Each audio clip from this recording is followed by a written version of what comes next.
ভবদাহ switch gate নির্মাণ হয় 1961 সালে এবং এর পানি জলবদ্ধতা শুরু হয় 1981 সাল থেকে।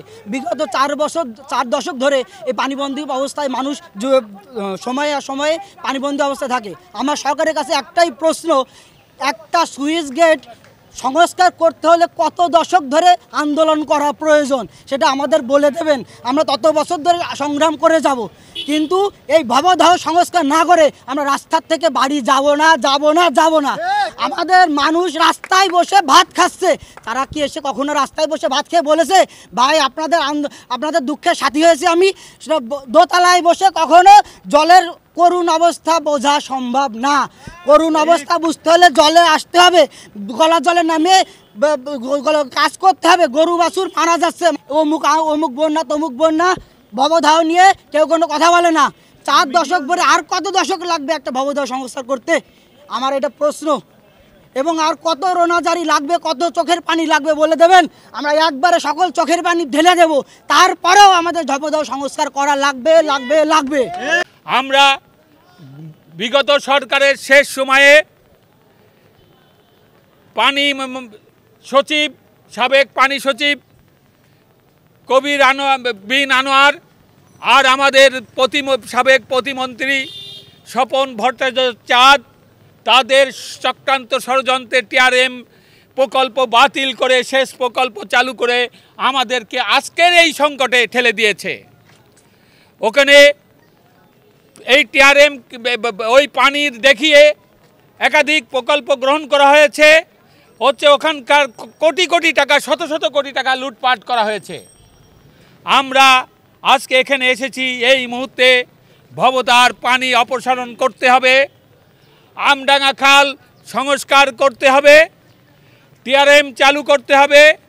ভবদাহর মানুষকে বন্দি করে স্বপন বাবু, ওই কবির বিন আনোয়ার সহ যারা এর সাথে যুক্ত তাদেরকে বিচারের আওতায় আনতে হবে।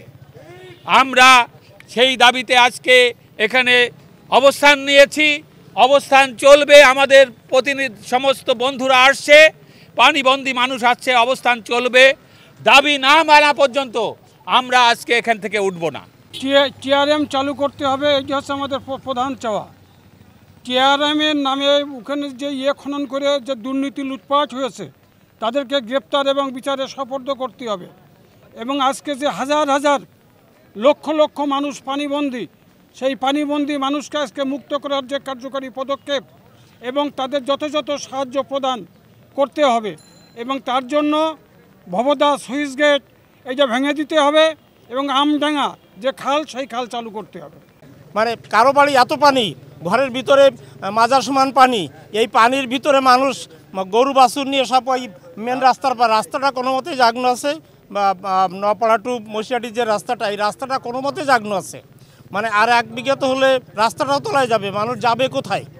এই অবস্থায় মানুষের যে কী দুর্দশা, সেই দুর্দশার কথা বলে শেষ করা যাবে না।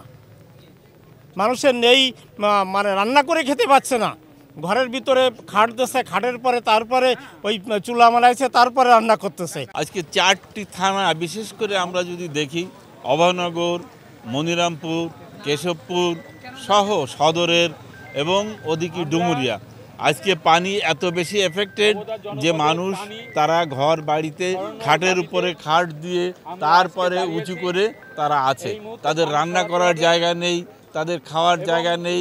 মানুষ যদি মরে যায় তাহলে তাকে মাটিতে কবর দেওয়ার ব্যবস্থা নাই। প্রেগন্যান্ট মহিলা, তার জন্য অ্যাম্বুলেন্স যাবে, সে অ্যাম্বুলেন্স যেতে পারেনি, সেই মহিলা মারা গেছে। সেই মহিলা মারা যাওয়ার পরে তাকে কবরও দেওয়া যায়নি এলাকায়, তাকে কবর দিতে গেলে বাইরে নিয়ে যেতে হয়েছে। এই যে দুর্বিষহ অবস্থা, এই যে কোটি টাকা ইনকাম করেছে কিন্তু জনগণের জন্য কিছু করেনি। আজকে সেই ডুবো জনগণ তারা আজকে চলে আসছে, ডিসির কাছে চলে আসছে যে কোনোভাবে হোক এই ডিসি সাহেব তারা যেন তাদের বাঁচার ব্যবস্থা করে, তাদের অন্তত ডাঙ্গা যাতে পায়, অর্থাৎ মাটি যাতে পায়, খাওয়ার জন্য জায়গা যাতে পায়, তারা কাজ করার জন্য যাতে অবসর পায়, মানে কাজের ব্যবস্থা যাতে পায়, আজকে তারা সেটা চায়।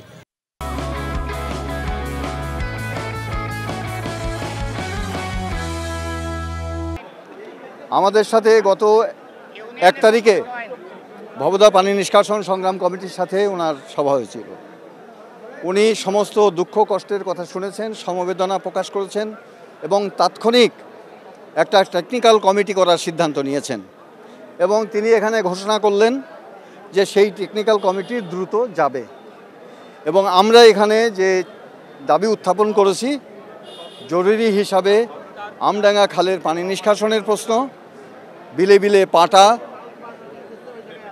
আপনার যে নেট উচ্ছেদের প্রশ্ন, দ্রুত আপনার পানি নিষ্কাশনের জন্য বিকল্প সব পথ খুঁজে বের করার জন্যে এখন যে পরিস্থিতি, সেই পরিস্থিতি হলো 10টা উপজেলা, 400 গ্রাম, 10 লক্ষ মানুষ একেবারে আপনার ইসের থেকে ওই বারোয়ারিয়া মোহনা থেকে আমাদের হরিণা বিল পর্যন্ত এই বিপর্যয়ের ভেতরে আছে। এখনই কোনো ব্যবস্থা না নিলে এইটা দীর্ঘস্থায়ী সমস্যা হিসাবে রূপান্তরিত হবে। স্থায়ী সমাধানের জন্যে পানি সম্পদ মন্ত্রণালয়ের সাথে ঐক্যমত্য হয়েছে যে টিআরএম বানচাল করা হলো কেন সেটা তারা খতিয়ে দেখবেন, সেচ পাম্পের পরামর্শ কেন হলো সেটা তারা খতিয়ে দেখবেন এবং টিআরএম বাস্তবায়নের জন্যে যে সমস্ত প্রক্রিয়া জরিপ সেই সমস্ত কার্যক্রম করবেন। IWM পানি উন্নয়ন বোর্ডের সচিব সমন্বয়ে একটা টেকনিক্যাল কমিটি হবে। তিনি এখানে বলেছেন যে এনজিও ঋণ যাতে কালেকশান বন্ধ হয় সেটা দেখবেন, কৃষি ঋণ দেখবেন, স্বাস্থ্য নিরাপত্তা, খাদ্য নিরাপত্তার প্রশ্নটা বিবেচনা করবেন। তিনি আহ্বান জানিয়েছেন আমাদের এই কর্মসূচি এই কষ্ট করে না থেকে কর্মসূচি প্রত্যাহার করা হোক। আমরা পরিষ্কারভাবে বলতে চাই যতক্ষণ পর্যন্ত আমাদের দাবি আদায় না হবে ততক্ষণ পর্যন্ত আমাদের কর্মসূচি অব্যাহত থাকবে।